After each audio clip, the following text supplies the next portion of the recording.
જોજે માનવ રંગ જાય ના, તારા ગુરુજીનું નામ લજવાય ના, માત પિતાનું નામ લજવાય ના, જોજે જોજે માનવ રંગ જાય. વિશ્વની અંદર ધર્મો ઘણા છે, પણ જન્મ મરણના સંકળામથી નીકળવું હોય તો એક જ ધર્મ, અને એ ધર્મનું નામ છે માનવ ધર્મ.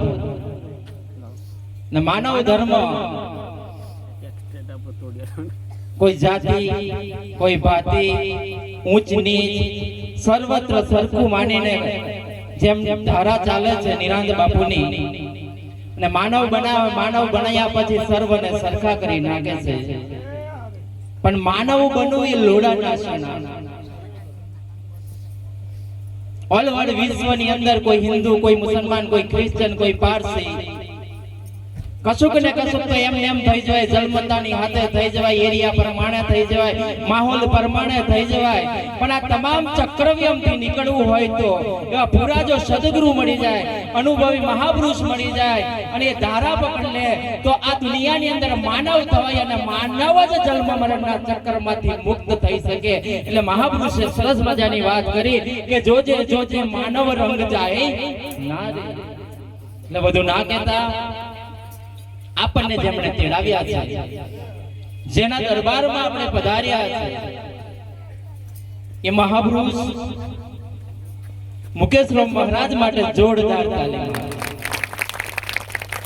મુકેશરામ મહારાજને વિનંતી કરીશું એ પણ અહીંયા આવે, અને ઘણા બધા ભક્તો મુકેશરામ મહારાજનું સન્માન કરવા માટે આવ્યા છે.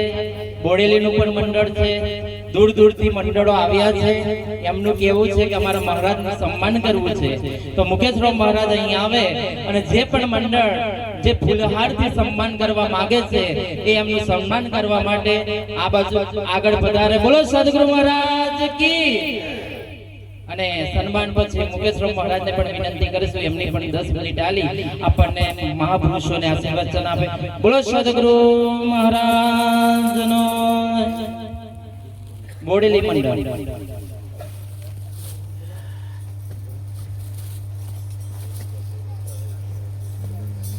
અને જો મહારાજનું સન્માન કરવામાં કોઈનો ભાવ જાગી જાય તો આવી શકે છે. એવું નથી કે બોડેલી મંડળે જઈ શકે, હર કોઈ પણ આવી શકે છે.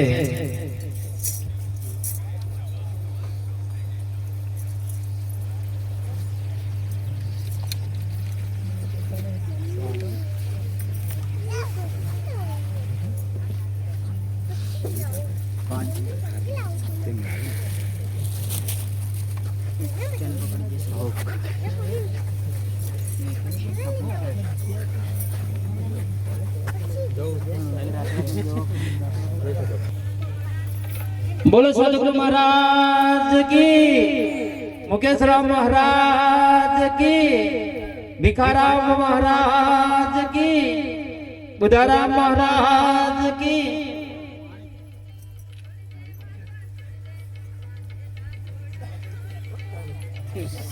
બોડી નથી, એક નાનકડું એવું ગામ છે ભુગડવા, ને તે ગામના સંતો ભક્તો છે.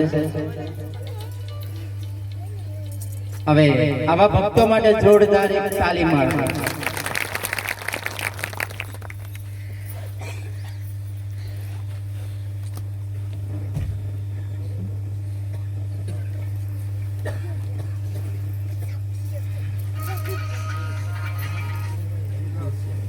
હવે વધુ સમય ના લેતા મુકેશરામ મહારાજને વિનંતી કરીએ તે પણ આપણને થોડો સમય આપી.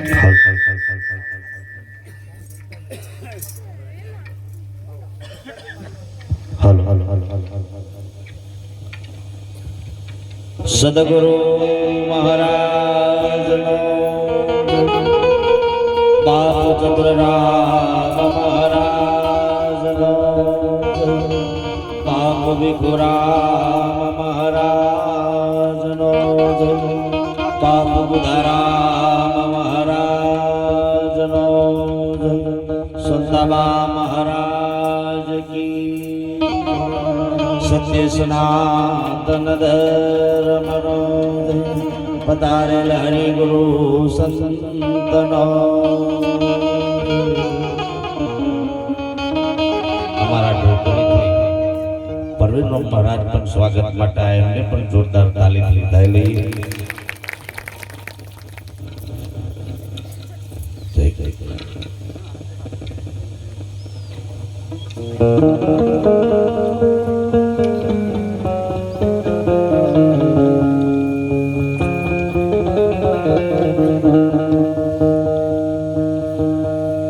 ગુરુર બ્રહ્મા ગુરુ વિષ્ણુ ગુરુદેવો મહેશ્વરા ગુરુર સાક્ષાત પરબ્રહ્મ તસ્મૈ શ્રી ગુરુવે નમઃ. ધ્યાન મૂલમ ગુરુ મૂર્તિ પૂજા મૂલમ ગુરુ પદમ મંત્ર મૂલમ ગુરુ વાક્ય મોક્ષ મૂલમ ગુરુ કૃપા. સદગુરુ તમારા શરણે નમો. હે મારું પ્રેમ પ્રસાદ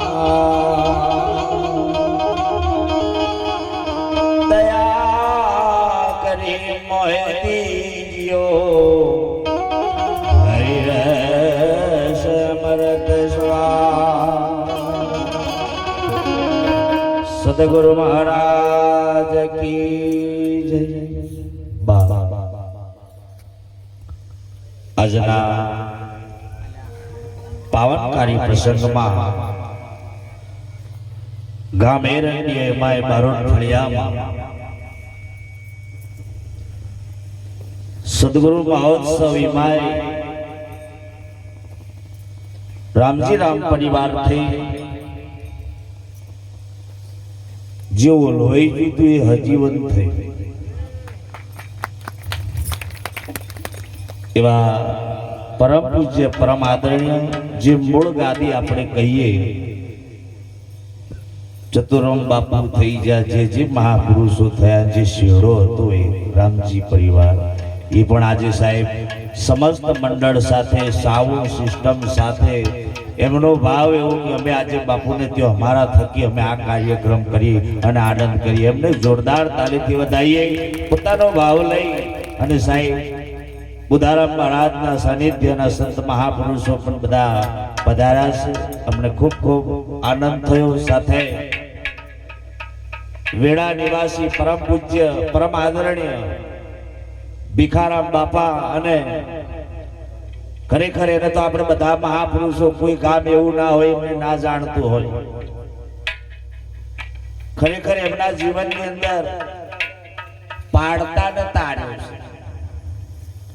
ખાડામાં પડે એને કોઈ સદગુરુ હોય એ જ કાઢે, બાકી કોઈ કાઢી શકે, અને સદગુરુ હોય એ જ કાઢે, બાકી બીજાનું કોમ જ નથી. અને સાહેબ એવા મહાપુરુષો જે સતના માર્ગે ચાલી રહ્યા છે, આપણા જીવનને સાર્થક બનાવવા માટેનો જો કોઈ મહિમા જો કોઈ કરી રહ્યા હોય તો એ સાહેબ સદગુરુ કરે છે.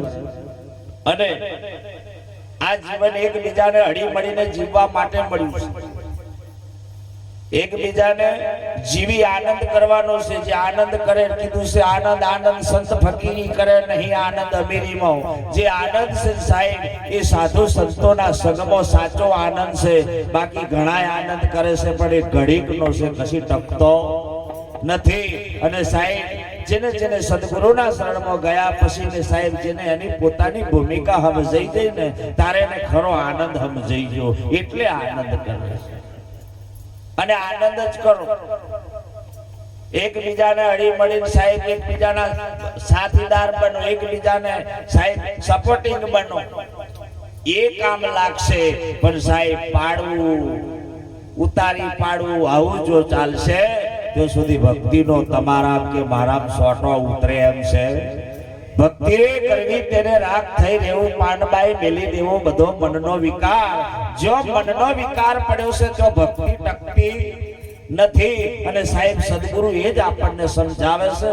અને આજે આ મોડવામાં આપણે બધા જે બેઠા છીએ, ભોજનનો પણ જે આપણે સાહેબ આનંદ લીધો છે, એ ખરેખર આ બધું હું તો ખાલી નિમિત્ત બન્યો છું. એ સંતોને તાલીથી વધાવો કે સાહેબ જેની યથાશક્તિ હતી એને આપ્યું છે ને ધર્મના મોડવામાં એ રૂપિયો વાપર્યો છે. સાહેબ એને પણ ખૂબ ખૂબ ધન્યવાદ છે કે સદગુરુ મહારાજ એના ઘરમાં સુખ શાંતિ રાખે એવી પ્રાર્થના કરું છું. અને સાથે મારું કષ્ટભંજન ગુરુ જેને એક પડતાને એને પણ તાર્યો છે સાહેબ. અને આજે આ જગ્યાએ ઊભો છું એ પહેલા આગળ લઈ જવામાં એનો સપોર્ટ છે. એ મારા ગ્રુપને એક ઓટો તાલીથી વધાઈએ. અને સાથે સાથે જે દન હાવ પડવાની તૈયારી હતી તારે સાહેબ મારે આમ જોવા જઈએ તો ડાબો જમણો મને જ હતો, એક હાથે નહીં બે હાથ ઝાલીને ઊભો કરી નાખ્યો. એવા બે મારા સમર્થ સદગુરુ મહારાજ, એમને જોરદાર તાલીથી વધાઈએ. અને ગામે ગામથી સંતો મહાપુરુષો પધાર્યા છે. અમારા બોડેલીથી પણ તમે જુઓ સંત કોને કહેવાય સાહેબ? એક બાજુ ઘરણ મરણ છે અને એક બાજુ સાહેબ આ જગ્યાએ આયા છે. એને તાલીથી વધાવો. બાકી શોક ઉભો હોય તો ભક્તિ ના હોય લખી નાખો. આ શોક નથી રાખ્યો, એને એના ગુરુના વચને આયા છે કે બાપ મારા ગુરુને મેં કહ્યું અને વચ્ચે મરણ થઈ જાય એને મારે કોઈ આડંબર હોય નહીં. ગુરુનું વચન ન્યારું છે સાહેબ, એટલે અહીં આગળ આયા છે. એક શોર્ટકટ ભજન બોલી મારી વાણીને વિરામ કરે. અને અહીં આગળ અમારા ડાયારામ બાપા નટુરામ મહારાજ તમે જો ઢોલક માસ્તરમાં જો અમારે ઉઠાવે એટલે ચાલ્યો તો રે ને એટલી મોજ પણ કરાવે છે. એ મંડળને પણ તાલીથી વધાવો કે સાહેબ આનંદ કરો. ઘણોને પાછું આ કેવું છે ખબર છે, ઘણો ના ગમે એટલે કે આવા તો અહીં લાવે. આ તો કઈ ભજન છે, આ કઈ કૂદવાનું છે. લે આમાં જ કૂદ ને, બીજે કૂદવા તારો જન્મારો જતો રહેશે. આવામ કઈ કશે તો કોમ લાગશે. અને અહીં આનંદ કરવાનો છે, બીજે કોઈ કોમ લાગે. અને આજે આનંદ જ કરવાનો છે અને બધા આનંદ કરો. ગમે તે આજનો અવસર લઈ લઈએ, કાલ કોઈ જોઈ નહીં. એટલે સંતો કહે છે ને કે આજે